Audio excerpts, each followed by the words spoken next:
एक जुलाहे की भूमिका करके और परमात्मा जो गुण रखता है उसका प्रमाण दे करके अपनी अमृत वाणी को उच्चारण करके यथार्थ ज्ञान देकर वो सहशरीर आए थे, सहशरीर चले गए। वो पूर्ण परमात्मा है और परमात्मा के ज्ञान को परमात्मा ही बता सकते हैं। जीव तो अटकल लगाते हैं। कुछ श्रद्धालु कहते हैं संत को चाहिए कि वो अपना अनुभव बतावे, किन्हीं सदग्रंथों या पोथियों का सहारा ना ले। ऐसे विचार रखने वाले व्यक्तियों का ये भी मानना होता है कि सभी जितने भी ग्रंथ हैं ये मानव की रचनाएं हैं, उनका अपना अनुभव है। पुण्यात्माओं, ये सब अज्ञान आधार से ही प्राणी बोल सकता है और इस अज्ञान को हटाने के लिए सत्संग की आवश्यकता पड़ती है। जैसे देश का संविधान होता है, वो भी एक पुस्तक है और वो भी एक मानव ने लिखी है। आपकी बात बड़ी करके चले और कोई अन्य मानव अपने सत्र का और विधान बनाकर लिख दे और छपवा दे और बांट दे, तो उसकी क्या वैल्यू है, क्या यूज है, क्या लाभ हुआ उसका? वो व्यर्थ है। इसी प्रकार परमात्मा के विधान को लिखने वाला भले ही कोई मानव है, जैसे श्री वेद व्यास जी और श्री धर्मदास जी और श्री गोपाल दास जी, लिखने वाले मानव हैं, लेकिन वो संविधान परमात्मा का है और उस विधान के अनुसार जिसके वचन नहीं है, उस संविधान यानी परमात्मा के विधान ज्ञान अनुसार किसी अन्य व्यक्ति, ऋषि महर्षि या किसी संत मंडलेश्वर महंत की वो पुस्तक परमात्मा के विधान से मेल नहीं खाती है तो व्यर्थ है। दूसरी बात रही कि संत को चाहिए कि वो अपना अनुभव बतावे, पुस्तकों का आधार ना माने। ये भी एक बालक के विचार हो सकते हैं जिसने कभी विद्यालय देखा ही ना हो। जैसे टीचर होते हैं, विद्यालय में पढ़ाते हैं अध्यापक, उनका एक निर्धारित पाठ्यक्रम होता है, सिलेबस कहते हैं उसको। और जो टीचर सिलेबस से बाहर ज्ञान देता है और सिलेबस के अनुसार ज्ञान नहीं देता है, वो भले ही उसको पढ़कर सुनावे या उसको याद करके वैसे सुनावे, वचन वही होने चाहिए जो पाठ्यक्रम की पुस्तकों में विद्यमान है।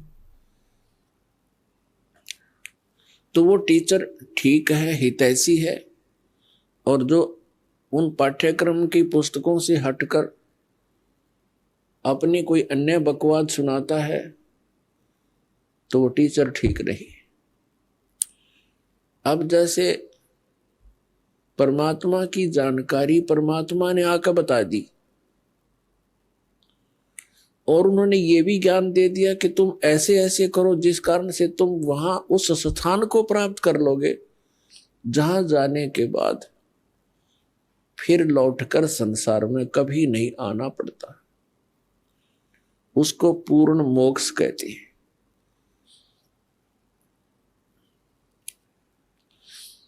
अब कोई कहते हैं कि भगवान के दर्शन हो जाए तो कल्याण हो जाता है। परमात्मा के दर्शन बहुत अच्छी बात है, बड़े पुण्यकर्मी प्राणी को ही हो सकते हैं, लेकिन परमात्मा के दर्शन से कल्याण मोक्ष नहीं होगा। परमात्मा ने आकर के जो ज्ञान दिया है उसके अनुसार भक्ति, साधना, नाम की कमाई, यज्ञ हवन जो भी जानकारी दी है उनके करने से मोक्ष होगा। उदाहरण के लिए, जैसे पवित्र हिंदू धर्म के अंदर हम मानते रहे और मानते हैं जब तक ये ज्ञान नहीं होता कि भगवान शिव जी और उनकी धर्मपत्नी पार्वती जी इकट्ठे ही रहते थे, एक ही परिवार में, और सबसे ज्यादा दर्शन पार्वती ही किया करती थी। लेकिन कल्याण नहीं हुआ। कल्याण हुआ उसका जब उनको भगवान शिव ने वो मंत्र दिया और पार्वती जी ने जाप किया, तब उनका उतना कल्याण हुआ जितना भगवान शंकर जी के द्वारा दिए गए मंत्र से होना है। लेकिन वो कंप्लीट मोक्ष नहीं है। फिर भी जो विषय है उसी से चलते हैं। कहने का भाव यह है कि भगवान के दर्शन पुण्यकर्मी प्राणी को ही होते हैं, लेकिन संत जो बताते हैं, परमात्मा जो ज्ञान देकर जाते हैं, उसके अनुसार साधना करने से ही मोक्ष होगा। नाम की कमाई करनी पड़ेगी। कुछ एक ऐसे सिरफिरे संत है, वो ये कहते हैं नाम की कमाई कुछ काम नहीं करे, नाम का जाप करने की कोई आवश्यकता नहीं, सतगुरु पार कर देगा। वो टीचर नहीं, वो दुश्मन है विद्यार्थियों का, जो विद्यार्थियों को ये कहता है कि तुमने पढ़ने की आवश्यकता नहीं, टीचर पास कर देगा। और ये अपने आप में संत भी कहते हैं, और श्रद्धालु इनके पास भी इकट्ठे होकर के संत मान करके इनके गुणगान करते हैं, इनके विचार सुनते हैं, फॉलोअर बन जाते हैं। इसका कारण क्या है कि हमें बिल्कुल ज्ञान नहीं अध्यात्म का, और जब तक हमें अध्यात्म ज्ञान नहीं होगा, ये संत हमारा ऐसे ही अंडोला बनाए रखेंगे।